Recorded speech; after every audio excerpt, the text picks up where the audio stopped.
Hello, അപ്പോൾ ഞാനിന്ന് ഉണ്ടാക്കാൻ പോകുന്നത് ഒരു സിമ്പിൾ വെജിറ്റബിൾ ബിരിയാണിയാണ്. അതിന് ഞാൻ എടുത്തിരിക്കുന്ന ഇൻഗ്രീഡിയൻസ് ഒരു ചെറിയ ക്യാരറ്റ്, ഒരു ചെറിയ ഉരുളക്കിഴങ്ങ്, ഒരു 4-5 ബീൻസ്, ഒരു അഞ്ചോ ആറോ സോയാബീൻ, പിന്നെ ഒരു ചെറിയ സവാള, ഒരു മീഡിയം സൈസ് തക്കാളി, പിന്നെ കറിവേപ്പില, ഇഞ്ചി വെളുത്തുള്ളി പേസ്റ്റ് എടുത്തിട്ടുണ്ട് കേട്ടോ. ഒരു 5-6 വെളുത്തുള്ളിയും ഇഞ്ചിയും കൂടെ വെച്ചതാണ്. ഞാൻ ഇപ്പോൾ കാണിച്ച ഗ്ലാസ്സില്ലേ, ആ ഗ്ലാസ് അളവിലാണ് ഞാൻ അരി എടുത്തിട്ടുള്ളത്. ഒറ്റ ഗ്ലാസ് അരി മാത്രമേ ഞാൻ എടുത്തിട്ടുള്ളൂ. അപ്പോൾ വളരെ സിമ്പിളായിട്ട് നമുക്ക് എങ്ങനെ വെജിറ്റബിൾ ബിരിയാണി ഉണ്ടാക്കാമെന്ന് പറയാം. നമ്മൾ വെജ് ബിരിയാണി എന്ന് പറയുമ്പം ഒരുപാട് ഇൻഗ്രീഡിയൻസ് ഒക്കെ വെച്ചാലേ വെജ് ബിരിയാണി നല്ല ടേസ്റ്റായിട്ട് ഉണ്ടാക്കാൻ പറ്റുന്നതാണ് എല്ലാവരുടെ ഒരു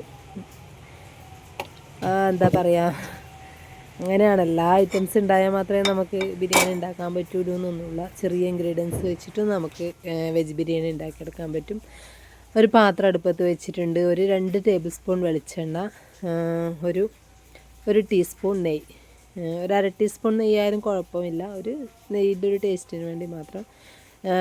എൻ്റെ കയ്യിലിപ്പോൾ ഗ്രാമ്പൂ, കറുവാപ്പട്ട, ഏലക്കായ ഒന്നുമില്ല കേട്ടോ. ഞാനിതൊന്നും വാങ്ങി സ്റ്റോക്ക് ചെയ്ത് വെക്കാറില്ല.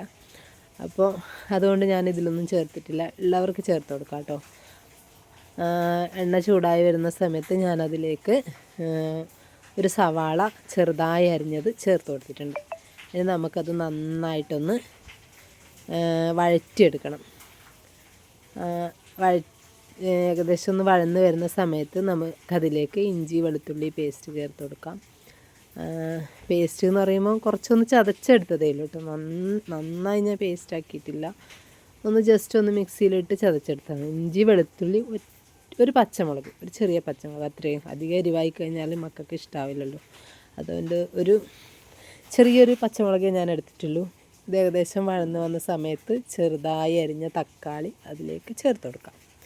ഇതെല്ലാം കൂടെ ചേർത്ത് നന്നായിട്ടൊന്ന് വഴറ്റി കൊടുക്കാം. മക്കൾക്ക് രാവിലെ ഉച്ചക്കേക്കുള്ള ഫുഡെല്ലാം കൊടുത്തു വിടുന്ന സമയത്ത് ഇങ്ങനെയുള്ളത് ഒക്കെ ആക്കി കൊടുത്തു കഴിഞ്ഞാൽ പച്ചക്കറി കഴിക്കുകയും ചെയ്യും, അവർക്ക് ഇഷ്ടപ്പെടുകയും ചെയ്യും. അതുകൊണ്ട് ഇങ്ങനെയുള്ള ഞാൻ മിക്കവാറും ഇങ്ങനെയുള്ള ഐറ്റംസ് ആട്ടോ മക്കൾക്ക് ഉണ്ടാക്കി കൊടുക്കാറ്. ഇതൊക്കെ വഴന്ന് വന്നിട്ടുണ്ട്. അപ്പോൾ നമുക്കിതിലേക്ക് ഒരു 1/4 ടീസ്പൂൺ മഞ്ഞൾപ്പൊടി ചേർത്ത് കൊടുക്കാം. ഒരു 1/4 ടീസ്പൂൺ കാശ്മീരി ചില്ലി പൗഡർ ചേർത്ത് കൊടുത്തിട്ടുണ്ട്. പിന്നെ ഒരു 1/2 ടീസ്പൂൺ മല്ലിപ്പൊടി, ഒരു 1/2 ടീസ്പൂൺ കുരുമുളക് പൊടി. ഇനി നമുക്കിതിലേക്ക് ഗരം മസാല കൂടി ചേർത്ത് കൊടുക്കണം. അപ്പോൾ ഞാൻ പാക്കറ്റ് ഗരം മസാല വാങ്ങിയിട്ടുണ്ടായിരുന്നു. പൊടിച്ചതായാലും മതി, അതായിരിക്കും കൂടുതൽ ടേസ്റ്റ്. അപ്പോൾ ഞാൻ കുറച്ച് ഗരം മസാല കൂടി ചേർത്ത് നന്നായിട്ടൊന്ന് വഴറ്റി കൊടുക്കുന്നുണ്ട്. അപ്പോൾ അത് ഏകദേശം വഴന്ന് വന്നിട്ടുണ്ട്. ഇനി നമുക്ക് ചെറുതായി കട്ട് ചെയ്ത് വെച്ചിരിക്കുന്ന നമ്മുടെ വെജിറ്റബിൾസ് ഇതിലേക്ക് ഇട്ട് കൊടുക്കാം.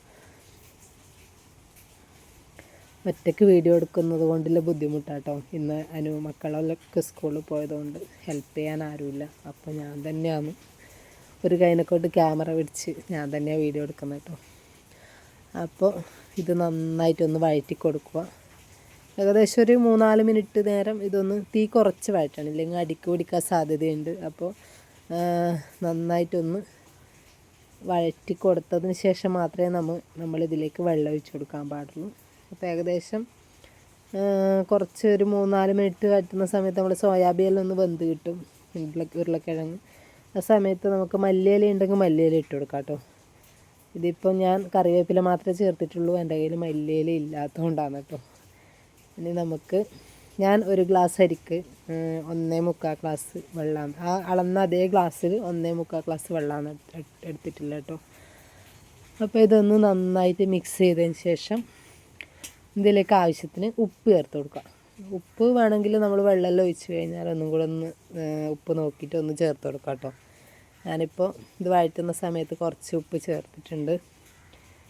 അപ്പോൾ ഇതൊക്കെ നന്നായിട്ട് വഴന്ന് വന്നിട്ടുണ്ട്. നമ്മുടെ മസാലേൻ്റെ ഒക്കെ പച്ചമണമെല്ലാം ഒന്ന് മാറി വന്നിട്ടുണ്ട്. ഇനി നമുക്കിതിലേക്ക് എടുത്ത് വെച്ചിരിക്കുന്ന വെള്ളം ചേർത്ത് കൊടുക്കണം. അപ്പോൾ വെള്ളം ഇതിലേക്ക് ചേർത്ത് കൊടുക്കാം. വെള്ളമൊക്കെ ചേർത്ത് മസാലയെല്ലാം ഒന്ന് ശരിക്ക് സ്പൂൺ കൊണ്ട് ഇളക്കി ഒന്ന് മിക്സ് ചെയ്ത് കൊടുക്കണം. അപ്പോൾ ഇതൊക്കെ മിക്സ് ചെയ്ത് നമുക്കിതൊന്ന് അടച്ച് വെക്കാം. ഇപ്പോൾ നന്നായി തിളച്ച് വന്നിട്ടുണ്ട് കേട്ടോ. ഇനി നമുക്ക് നന്നായി തിളച്ച സമയത്ത് നമുക്കിതിലേക്ക് കഴുകി വെച്ചിരിക്കുന്ന അരി ചേർത്ത് കൊടുക്കാം, അരി ഇട്ട് കൊടുക്കാം. ഇപ്പോൾ നന്നായി തിളച്ച് വന്നിട്ടുണ്ട്. ഉപ്പ് നോക്കണം കേട്ടോ, അരി ചേർത്ത് കഴിഞ്ഞാൽ ഉപ്പ് നോക്കിയാൽ ശരിയാവില്ല. അപ്പോൾ ഈ ഒരു ഇതിൽ തന്നെ ഉപ്പ് നോക്കിയിട്ട് നമുക്ക് അരി ചേർത്ത് കൊടുക്കാം. അരിയും കൂടെ ചേർത്ത് നന്നായിട്ടൊന്ന് മിക്സ് ചെയ്ത് കൊടുക്കണം. അരിയും കൂടെ ചേർത്ത് നന്നായിട്ടൊന്ന് മിക്സ് ചെയ്ത് നമുക്കിത് നന്നായിട്ട് മിക്സ് ചെയ്തിട്ടുണ്ട്. നമുക്കിതിന് അടച്ച് വെച്ച് വേവിക്കാം. അടച്ച് വെച്ച് നമ്മുടെ തീ കുറച്ച് വെക്കണം കേട്ടോ. തീ ഹൈയിലിട്ട് കഴിഞ്ഞാൽ അരി വേവുമില്ല, അടിക്ക് പിടിക്കാനും സാധ്യതയുണ്ട്. അപ്പോൾ നമ്മൾ തീ സ്ലോ ആക്കി വെച്ച് അടച്ച് വെച്ച് അതിനുള്ളിൽ എന്തെങ്കിലും വെയിറ്റുള്ള സാധനം എടുത്ത് വെക്കാം. നമ്മുടെ ദോശക്കല്ലോ പാനോ എന്തെങ്കിലും വെയിറ്റുള്ള സാധനം അതിൻ്റെ മുകളിലേക്ക് എടുത്ത് വെച്ച് തീ നന്നായി കുറച്ച് വെക്കണം. അപ്പോൾ ഇത് ഏകദേശം പകുതിയോളം വെന്തിട്ടുണ്ട്. അപ്പോൾ കുറച്ചുകൂടി വേവാനുണ്ട്. ഇടയ്ക്ക് നമ്മൾ ഇളക്കി കൊടുക്കണം കേട്ടോ, ഇല്ലെങ്കിൽ അടിയിലുള്ള അരി മാത്രം വെന്ത് മുകളിലുള്ള അരി അങ്ങനെ തന്നെ ഉണ്ടാവും. അപ്പോൾ ഇടയ്ക്ക് നമ്മൾ അടപ്പ് തുറന്നിട്ട് ഒന്ന് ഇളക്കി കൊടുക്കണം. അപ്പോൾ ഞാനിതൊക്കെ ഒന്ന് ഇളക്കി മിക്സ് ചെയ്തിട്ടുണ്ട്. അപ്പോൾ കുറച്ചുകൂടെ വേവാനുണ്ട്. അപ്പോൾ ഇപ്പോൾ ഏകദേശം നമ്മുടെ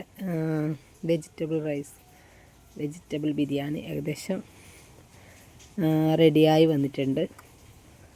അപ്പോൾ നമുക്ക് വീട്ടിലുള്ള കുറച്ച് വെജിറ്റബിൾസ് വെച്ചിട്ടും വളരെ ഈസി ആയിട്ടും ഉണ്ടാക്കാൻ പറ്റിയതാണ്. നമ്മുടെ കയ്യിൽ ഉള്ള ഇൻഗ്രീഡിയൻസ് വെച്ച് നമുക്ക് ഉച്ചക്കേക്ക് മക്കൾക്ക് സ്കൂളിലേക്ക് കൊണ്ടുപോകാൻ വേണ്ടി ഇതുപോലുള്ള ഐറ്റംസൊക്കെ ഉണ്ടാക്കി കൊടുക്കാം. എല്ലാ പച്ചക്കറികളും ഉണ്ടായാലും മാത്രമേ നമുക്ക് വെജ് ബിരിയാണിയൊക്കെ ഉണ്ടാക്കാൻ പറ്റുമെന്ന് ചിന്തിക്കേണ്ട ആവശ്യമില്ല. എല്ലാ ഐറ്റംസ് വെച്ചിട്ട് നമുക്ക് ഉണ്ടാക്കാം. അപ്പോൾ ഇങ്ങനെ ഉണ്ടാക്കി കഴിഞ്ഞാൽ നല്ല ടേസ്റ്റാണ്. കുറച്ച് സാലഡും കൂടി ഉണ്ടെങ്കിൽ, തൈര് അച്ചാറൊക്കെ ഉണ്ടെങ്കിൽ നല്ല ടേസ്റ്റായിട്ട് കഴിക്കാം. അപ്പോൾ ഞാൻ കുറച്ച് കഴിക്കാൻ എടുത്തിട്ടുണ്ട് കേട്ടോ, വെറുതെ പറയല്ല, നന്നായിട്ടുണ്ട്. എല്ലാവരും ട്രൈ ചെയ്ത് നോക്കണേ. Okay, bye.